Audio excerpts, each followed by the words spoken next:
Hi, my name is Bibek Adhikari. I am your English instructor. In today's class, we are going to study about the writing portion of Unit 16, that is, how to write an informative essay. So let's begin. Alright, we are now going to learn about how to write an essay. While writing an essay, we need to keep in mind that there are three distinct stages of writing, namely pre-writing, while writing, and post-writing phases. Each writing has its own significance in the writing process. So the writing process can be viewed as a mixture of all these three, as a blend of all these three processes, to the pre-writing, while writing, and post-writing stages. Each stage is significant and their importance should not be forgotten. The first stage is called pre-writing. The second stage is called while writing, and the third stage is called post-writing. In the pre-writing section, what we do is we do things before the actual writing. So what can be the things that we actually do before writing?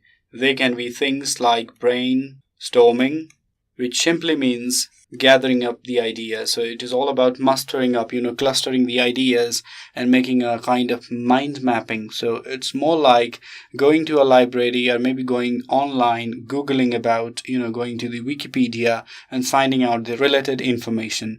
So brainstorming is what we call the idea mapping or the mind mapping. So what we actually do in this phase is we find out several ideas, and they're very random, they're very jumbled, they are all scrambled, and we need to make a sense out of them. So that is what we do in the pre-writing phase. In the writing phase, what we do is we actually write the essay. What that means is we are actually writing the essay. Now this writing stage happens in the exam. In the exam we are writing. So this is while writing essay.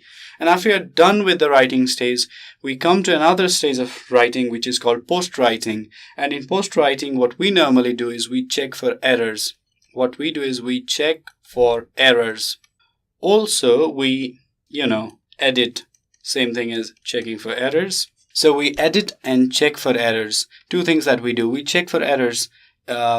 Is there any kind of grammatical errors? If there is, we find out those grammatical errors and remove them. And we also try to find out, the coherence and the cohesion of the essay. How well are the sentences? So is everything all right? So we try to find out those basic things. And the most important thing is we question ourselves. Is the essay really making a sense? Yep. So that's it. We have three stages. The first one is called pre-writing. The second is called while writing. And the third is called post-writing. Each one of this section is important. And we are going to study about them one by one. Now, let us go to the first stage of writing, which is called pre-writing. In this section, what we do is we research the topic. We also analyze the well-written essays. And we also brainstorm our own ideas. So these are the three basic things that we do. We research about the topic, we analyze the well-written essays, and we brainstorm our own ideas. So how are we going to research the topic? For that, what we need to do is we need to go online. Just go to google.com or find Wikipedia and start typing, start searching. All we can do is we can head to the library, the nearest library. Go to the nearest library. Head to the library. There's another thing that we can do, which is search an academic database. And the last thing that we can do is called read newspapers. Read newspapers. So what you need to do while researching the topic. First, now you know that you're going to write an essay. Let's say the essay is about gender equality, or maybe the essay is about importance of English language. For that, you need to research the topic. Just go online, go to google.com or go to Wikipedia or WikiHow and just go online and start typing the subject. Or you can do another thing if you don't like going online. If you want to, get the feel of real written material, then you can go to the library and start browsing through different sections. Another thing is you can go to a university and find the academic database. And this seems a bit complex, lengthy process, but it is worth doing. And another thing that you can do every day is read newspapers. Read the Kathmandu Post, read the Himalayan Times, the Republica, Yukantipur, Nagrik, and all these newspapers, and find out, gather, cluster, and muster all those kind of informations that you need in future. Now, the second stage of pre-writing is called analyzing the well-written essays. Find out some of the well-written essays. It could be George Orwell, it could be, Ralph Ellison, it could be anyone. So just analyze the well-written essays. Find out the claims, the evidences, and the logic. What that means is you're going to find about the different kind of claims. What is the claim? What are the claims the writer is making? And what different kind of evidences is the writer presenting? So if it's an essay about elephants, and not forgetting a thing, so what different kind of scientific evidence are present in the essay? And find out the logic, how well the essay is, presented. Is the logic really good, or the essay is full illogical? Just find that. Find out three different things: claims, evidences, and logic. After that, we come to the third stage of pre-writing, which is brainstorming. Now, brainstorm your own ideas. Just list down everything. Make a list of ideas, and also follow mind mapping. There's a very nice book on mind mapping by Tony Buzan. You can follow that. What that means is you can, just make a mental map of everything, or you can even draw a tree diagram. Alright, do that. List and mind mapping thing. After that comes the writing section. Now let's go to the writing section. While writing, what you will do is you will pick up a thesis statement. After that, you will plan your essay, and finally you'll write the body of the essay. Now, what's a thesis statement? Many of the writing teachers, give stress on this thing called thesis statement. They're always saying give utmost focus to your thesis statement. Always plan your thesis statement, follow the rule of pyramid and everything. So there's so much going on about thesis statement. But what exactly is a thesis statement? A thesis statement is nothing but the main idea of the essay. So if you're writing an essay about gender equality, your thesis statement could be about the main idea of gender equality. So it is the main idea, and oftentimes it is the first sentence. After that, plan your essay. Think about paragraphs, think about the coherence, and think about the cohesion between the paragraphs. Think about ideas. Each paragraph should only contain a single idea, so think about those ideas. Whenever there's a change of idea, there should be a change of paragraph. So think about that. After that, write the body of the essay. In that section, you are going to write different paragraphs, and each paragraph should contain single idea. All will you do is something else. You will be coming up with a compelling title and an introduction. After that, you will conclude your essay. What that means is you are now coming up with a compelling title and an equally compelling introduction. Finally, you would write the conclusion of your essay and you would conclude your essay. And coming up with the compelling, now this seems a bit absurd. Like, how can you come up with a title at the end of the essay? You may be thinking something like that, but most of the good titles, they come to your mind, they float across your mind at the end of the essay. What that means is you will have an eureka moment at the end. But for exams, you don't need to come up with the compelling titles because the titles would be given. Now, you would also write an introduction with that, correct? What that means is you would write the introduction, the first paragraph. Now, that sounds a bit absurd, but it is more like, freely given topics. In exams, you don't have a choice and you are given an introduction and guidelines and everything. Finally, conclude your essay. In the concluding part, what you would do is you'd restate the thesis statement, and you would rather paraphrase the thesis statement. What that means is you won't exactly repeat those sentences, but write those sentences in a different way. Alright, let's go to the last stage of writing, the post-writing. In the post-writing section, what you will do is you would edit the essay, and this editing is a tricky business. In this, you would check for errors, check for grammatical errors, check for coherence and cohesion, and check for ideas. What that means is you would be looking at all the grammatical errors and you would be eliminating them. If there's any grammatical error, was, were, comma, and all that, punctuation and all. So this also includes punctuation. Proper punctuation is a must for any kind of writer. So if you want to write better essays and proper essays, you must learn the subtle art of punctuation. Alright, after that, you need to check for coherence and cohesion. Are the essays, the sentences well connected? Do they make a proper sense to you? And check for ideas. How many paragraphs did you write?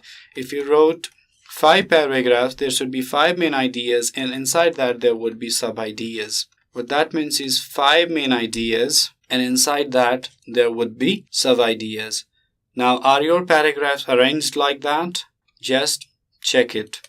Correct? Also learn the subtle art of punctuation. Now I'm going to show you a sample essay, and I'm going to demonstrate to you how everything is done correctly. That means how pre-writing, while writing, and post-writing, these 3 distinct phases of writing combine to form one single, idea of writing. Now let's go to that. I'm going to demonstrate to you with an example. Now let's look at one sample essay. The title of the essay is Self-Publishing. What that means is you're going to publish your work by yourself. Let's begin by learning the essay, and I'll explain you about different topics accordingly. Every writer experiences that moment. She walks into the bookstore, looks at the nearest display of whatever book is the hot seller that week, and wonders, how can someone write that bad and get published, but I can't? The publishing industry is known for being hyper-competitive and almost as fickle as the field of fashion design. With thousands of talented unknown writers vying to get discovered, sometimes it seems like the answer to the question of who gets a publishing deal this week is as random as as risky as a game of Russian roulette. Writers seeking to take control of their careers and their lives need to reevaluate the typical publishing cycle and consider whether or not self-publishing is a viable option. Self-publishing is an accessible means of pursuing the business of authorship, allows a writer to exercise more control over her intellectual property, and gives a writer flexibility to promote her writing in a way that she finds acceptable and effective. Now this is the first paragraph. Can you find out the thesis statement? Of course, you must be able to find the thesis statement.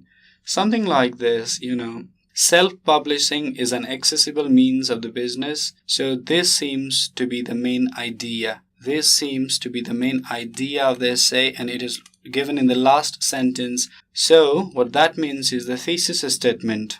The thesis is given in the last sentence, and everything is what we call the introduction. Rest of these things are introductions. It goes down to the last line, and the last line is the thesis statement. Let us continue reading this essay. The opportunities to self-publish a novel, novella, short story, article, or any other preferred format of writing have never been more prevalent. Self-publishing platforms such as Amazon, Lulu, Smashwords offer abundant options in a variety of mediums, from physical trade paperbacks to the ever-growing ebook sector. Writers can select from a wide variety of packages, including editing and proofreading services, cover design options, and formatting services. Multi-talented writers can even take on all of these lofty tasks themselves and just pay a nominal fee for offering their works through the plethora of online distributors.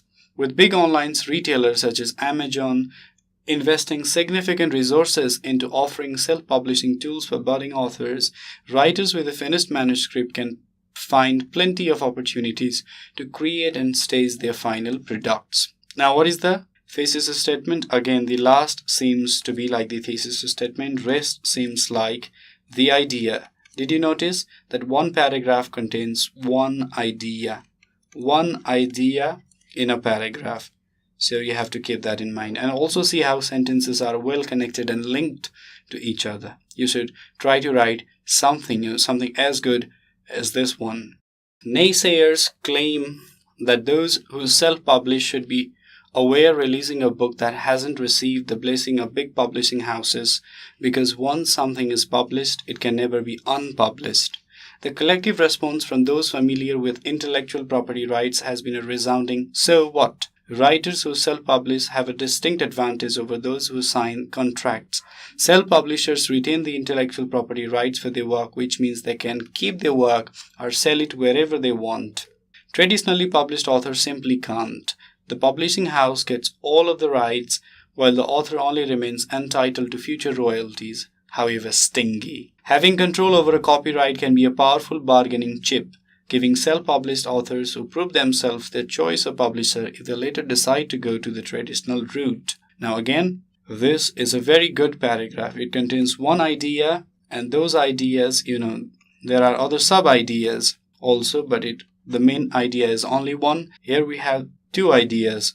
One idea is about naysayers who say that self-publishing is bad and they should go for the traditional publishing. And another idea is the writers should self-publish because self-publishing is really good. So we have two sub-ideas inside one idea. Correct? Let us go on reading the essay. Publishing houses have the resources necessary to launch an effective marketing campaign for a newly published author. However, many authors lament the lack of backing they get from their publishers once their books goes to the print, or maybe even disagree with a particular public relations angle for moral or strategic reasons. When self-publishing, the writer is one who maintains control. The writer selects the venues, content, target demographic, and decides what strategies will be most effective for reaching the readers he wants to reach. From blog entries to Twitter feeds, print ads, submissions, book reviewers, writers can find new readers just about anywhere with a little time and some social media savvy. Alright, now let's go on reading. The accessibility of self-publishing tools, advantages in intellectual property rights, and opportunities for unique self-directional promotional campaigns all make self-publishing a more viable option for writers looking to share their work without having to wait for a big publishing contract. Any writer who is tired of rejected query letters, returned manuscript, and unfavorable publishing contracts should explore this rapidly growing venue. Writers are uniquely positioned to take control of their professional lives and their industry by developing a supportive readership before getting drawn into a less than desirable book deal. Self-publishing is truly the way of the future for any writer with a little time, a little talent, and a lot of ambition. Alright, this is the final idea, final way of concluding the essay. Final conclusion. Self-publishing is truly the way of the future for any writer with little time, little talent, and a lot of ambition. Alright, this is the main idea. With that, we have come to the end of today's class. Now I'm going to give you some homework as usual. Your homework is to write an essay on the importance of English language in not more than 250 words. Alright, for that, what you need to do is you need to follow the 3 stages of writing. They are pre-writing, after that while writing, and finally post-writing. Follow these 3 stages of writing and pick up a thesis statement and write a very good essay. That's your homework. With that, we have come to the end of today's class. If you have any questions or suggestions regarding this video series, feel free to write us at learning@deerwalk.edu.np. Thank you.